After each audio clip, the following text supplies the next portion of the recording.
আমার প্রণাম গ্রহণ করুন মহর্ষি মুচুকুন্দ। আপনার শৌর্যের কথা শুনে আমার জীবন তৃপ্তিতে ভরে গেছে। এ কে ছিল যে বিনা কারণেই আমার যোগাগ্নিতে ভস্ম হয়ে গেল? বিনা কারণে এ জগতে কখনো কিছু হয়েছে মহর্ষি?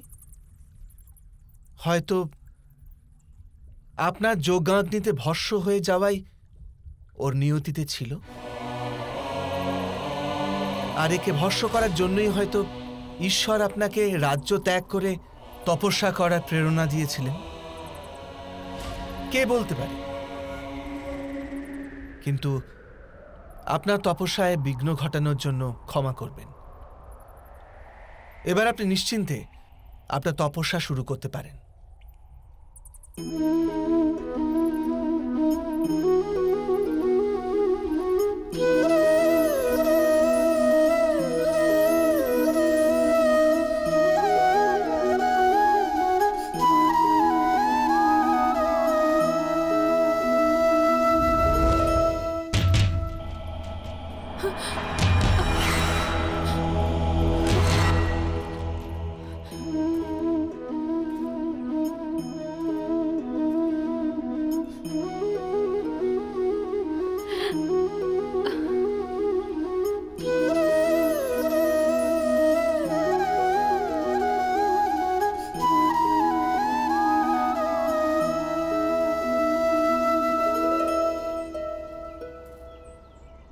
ভালো আছো তো অর্জুন?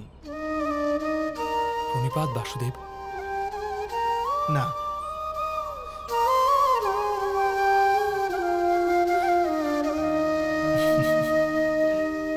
প্রণিপাত নয়, তোমার স্থান তো আমার হৃদয়ের কাছে।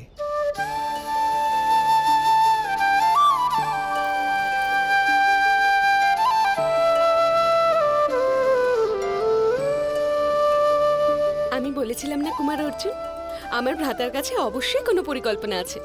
কিভাবে করলেন এই অসাধ্য সাধন? কিভাবে? অর্জুন, সম্রাট মানধাতার পুত্র সম্রাট মুচকুন্দের বিষয়ে কিছু জানো? হ্যাঁ, যিনি আজীবন অক্লান্ত যুদ্ধ করে সমগ্র পৃথিবীকে জয় করেছিলেন, আর তারপর রাজত্ব ত্যাগ করলেন বিশ্রাম করার জন্য। হ্যাঁ অর্জুন, অদ্ভুত হয় সেই ব্যক্তি যে জেনে যায় সংসার হলো শ্রম আর তপস্যা একমাত্র বিশ্রাম। অধিকতর ব্যক্তি তো সংসারের শ্রমকেই সুখ মনে করে শ্রান্ত হতে থাকে, কিন্তু বিশ্রামের কথা তো কেউ চিন্তাও করে না। ওই গুহায় মহর্ষি মুচুকুন্দ বহুকাল তপস্যা করছেন। 100 বর্ষ যাবৎ তিনি নিজের দুচোখ খোলেন।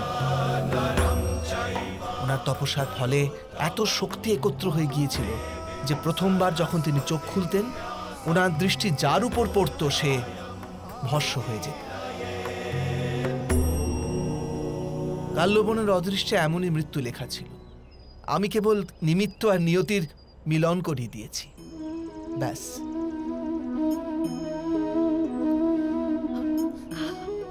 অর্জুন, তুমি দ্বারকা চলো, অনেক কথা আছে তোমার সঙ্গে। তোমার পরাক্রমের কথা কত শুনেছি।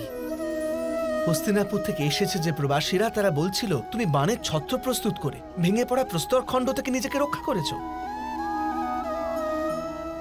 আর মহারাজ দ্রুপদকেও তো পরাজিত করেছো তুমি। সে তো আপনার সাহায্যেই সম্ভব হয়েছে বাসুদেব। আপনি উপহার স্বরূপ যে পাথরগুলো পাঠিয়েছিলেন তার উপর চোখের যে চিহ্ন আছে তা দেখেই আমি বুঝতে পারলাম যে বাস্তবিক দ্রুপদ কোনজন, যার দৃষ্টি সবচেয়ে স্থির সেই। অদ্ভুত অর্জুন, তুমি ওই পাথরের মধ্যে এত গভীর অর্থ খুঁজে পেলে। অর্থাৎ আপনি এই কারণেই পাথরগুলো পাঠাননি? না তো, ওই পাথরগুলো পঞ্চপাণ্ডবের প্রতীক আমার ভালো লেগেছিল, পাঠিয়ে দিয়েছিল উপহার হিসেবে। কুমার অর্জুন, আপনি আমার ভ্রাতার কথায় বিশ্বাস করবেন না, কারণ ওনার কার্য আর বাক্যের কখনোই এক অর্থ হয় না। সুভদ্রা, মানুষ সর্বদা নিজের বুদ্ধি আর পরিস্থিতি অনুযায়ী অর্থ খুঁজে নেয়। মেঘ জল হয়ে পড়ে, ময়ূর নৃত্য করে, কিন্তু পাপিয়া ক্রন্দন করে। কারো কথার বাস্তবিক অর্থ তো কোনো বুদ্ধিমান ব্যক্তি সম্পূর্ণ গ্রহণ করতে পারে। সেই জন্যই তো এত অনর্থ ঘটে এই বিশ্বে। কিন্তু সুভদ্রা, তোমার নিজের ভ্রাতার সম্পর্কে এমন বলতে লজ্জা করছে না? লোকে শুনলে বলবে বাসুদেব কৃষ্ণ অসত্য কথা বলে।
এই নগরী আপনি নির্মাণ করেছেন না বাসুদেব?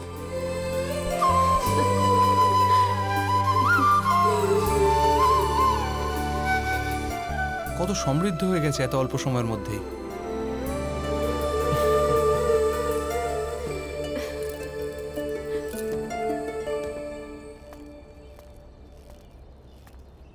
না অর্জুন, এই নগরী আমি নির্মাণ করিনি। যাদবেরা অনেক কষ্ট করে এই নগরী নির্মাণ করেছে। আমি কেবল নিজের বুদ্ধি অনুযায়ী যাদবদের দিশা দেখিয়েছি। সমগ্র আর্যাবর্ত জানে দ্বারকার নির্মাণ আপনিই করেছেন। আর আপনি বলছেন আপনি কিছুই করেননি। আমি সত্য বলেছি অর্জুন।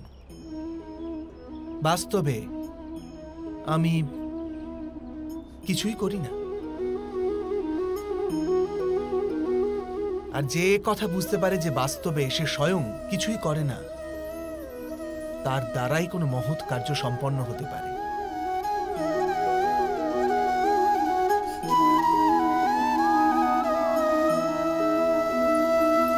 ভ্রাতাশ্রী,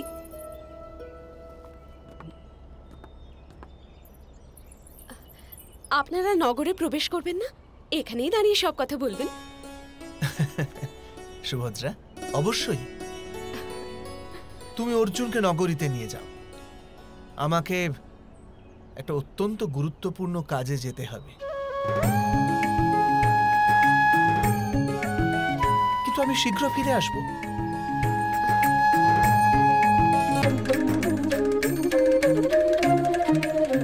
বাসুদেব, যদি আপনার আপত্তি না থাকে তবে কি আমি আপনার সঙ্গে যেতে পারি? যাবে তুমি? জানো অর্জুন, তুমি এলে আমার সত্যি খুব সাহায্য হবে। আজ্ঞা করুন।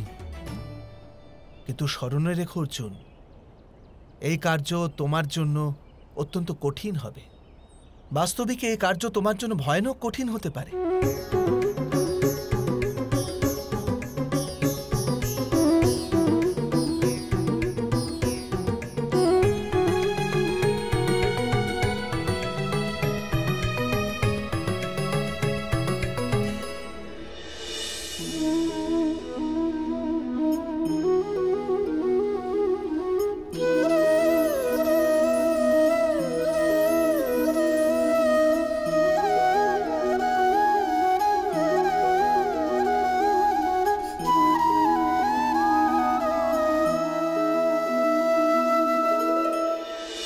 তুমি গুপ্ত রূপে রুক্মিণীকে গিয়ে বলবে যে মাতা পার্বতীর মন্দিরে আমি প্রতীক্ষা করব তার জন্য।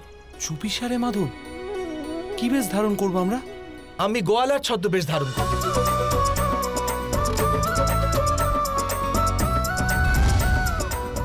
আর আমি মাধব? বৃহন্নলা।